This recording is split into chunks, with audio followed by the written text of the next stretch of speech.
Yuan, congrats ulit. Salamat. Billy, handa ka na ba para sa date natin? Wait, magde-date pa ba kayo? Siyempre. Jai, paano yung in-arrange na marriage sa'yo ng mama at papa mo? Arranged marriage? Ikaw? Oo, kakasal na siya. Billy. Wala yun. Okay na yan. I'm not getting married to her.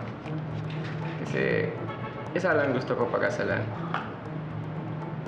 Ikaw.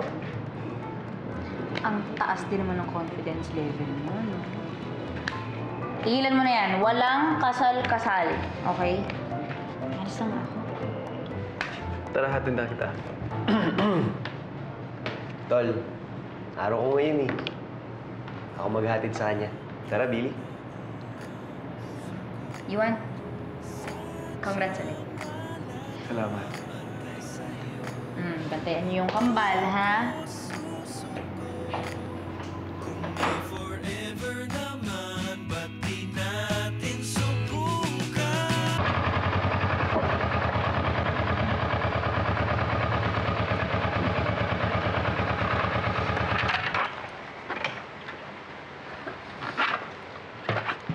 Up.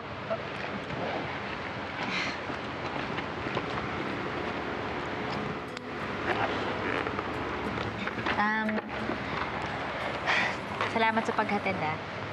Tsaka, salamat kasi isinama mo ako kay Yuan para malaman yung resulta. Wala yan. Anong wala yun? Hello! Araw mo ngayon. Dapat lumabas tayo, nag-enjoy, kumain sa labas. Pero hindi. Give up mo yon para lang masamahan mo yung kaibigan mo. Kaya hindi wala lang yun. Eh, paano? Nakita ko yung mukha mo kanina. Hindi ka mapangali hanggat hindi mo nakikita ang okay yung resulta eh. Alam mo, yun ang gusto ko sa'yo. Selfless ka. Talaga? Gusto mo ko? Hindi lang ibig kong sabihin, Andoy. Yun ang gusto kong ugali mo, yung pagiging selfless mo. Eh, gano'n naman talaga. Kapag nagmamahal, di ba? Wala ka nang pakialam sa kung magiging masaya ka. Ang importante, masaya yung taong mahal mo. Ang hirap naman. Sa bagay, ganoon din man ako kay mamay. Kahit ano gagawin ko para lang mapasaya siya. Talaga? Oo, kahit ano.